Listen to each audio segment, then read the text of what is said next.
Hi friends, welcome to my channel. నేను మీ Sirisha. Friends, today మన recipe వచ్చేసి బ్రెడ్ హల్వా. దీన్ని చిన్నపిల్లల దగ్గర నుంచి పెద్దవాళ్ళ వరకు చాలా ఇష్టంగా తింటారు. ఈ రెసిపీని టేస్టీ అండ్ ఈజీగా ఎలా చేయాలో చూసేద్దాం. అంతకంటే ముందు ఈ వీడియోకి లైక్ చేసి ఇలాంటి మంచి మంచి వీడియోస్ కోసం నా ఛానల్ సబ్స్క్రైబ్ చేయండి. పక్కనే ఉన్న బెల్ ఐకాన్ ఆన్ లో పెట్టుకోవడం మర్చిపోకండి. ఇప్పుడు ఈ రెసిపీ ప్రాసెస్ ని చూసేద్దాం. ముందుగా ఒక 4 బ్రెడ్స్ ని తీసుకుందాం. ఆ తరువాత సైడ్ బ్రౌన్ పార్ట్ ని ఇలా కట్ చేసుకోండి.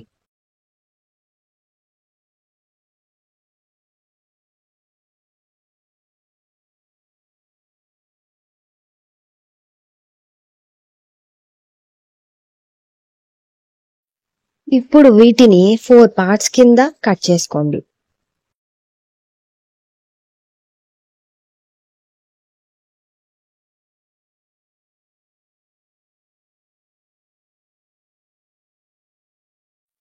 వీటిని ఇలా కట్ చేసిన తరువాత స్టవ్ మీద ఒక ప్యాన్ పెట్టుకోండి. ఇప్పుడు ఈ ప్యాన్ లో 3 స్పూన్స్ నెయ్యి వేయండి.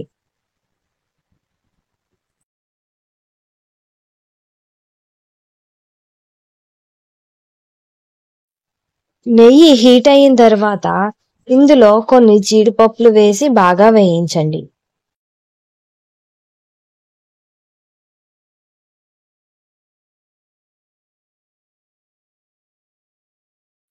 ఇలా బాగా వేయించుకున్న వాటిని ఒక చిన్న బౌల్లో వేసుకొని పక్కన ఉంచండి.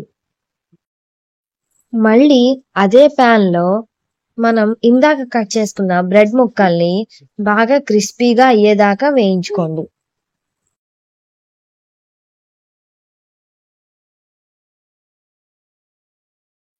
ఇలా క్రిస్పీగా అయిన తర్వాత మిగతావి కూడా ఇలాగే వేయించుకోండి.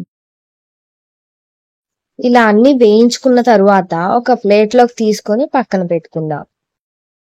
ఇప్పుడు ఆ ప్యాన్ లోనే ఒక కప్పు పంచదార తీసుకొని వేసుకుందాం.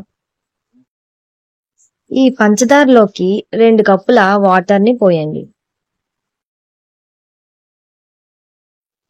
వీటిని ఒకసారి బాగా కలుపుకొని ఒక 5 మినిట్స్ మరిగించుకుందాం.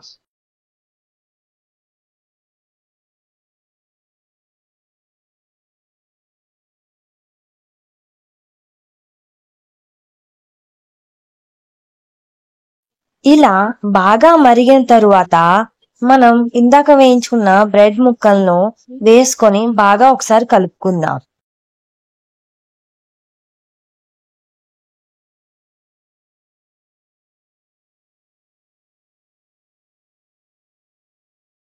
ఇలా బాగా కలుపుకున్న తరువాత ఒక కప్పు కాచిన పాలను వేసి కలుపుకుందాం.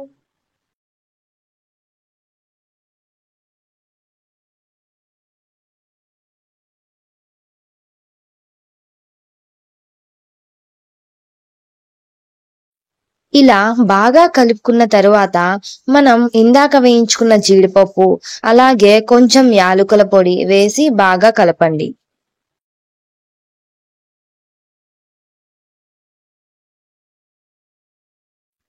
ఇలా ఒకసారి కలిపిన తర్వాత ఇప్పుడు బౌల్లోకి సర్వ్ చేసుకుందాం. ఎంతో టేస్టీ అయిన బ్రెడ్ హల్వాను కేవలం 5 నిమిషాల్లో చేసుకున్నాము. అలాగే ఇంటికి బంధువులు వచ్చినప్పుడు లేదా దేవుడికి నైవేద్యంగా పెట్టాలనుకున్నప్పుడు ఈజీ అండ్ టేస్టీగా ఇలా చేసి పెట్టండి. ఇంకా ఇలాంటి యూస్ఫుల్ వీడియోస్ కోసం నా ఛానల్ సబ్స్క్రైబ్ చేయండి. పక్కనే ఉన్న బెల్ ఐకాన్ ఆన్ లో పెట్టుకోండి. ఈ వీడియోకి లైక్ కొట్టడం మాత్రం మర్చిపోకండి. Thanks for watching.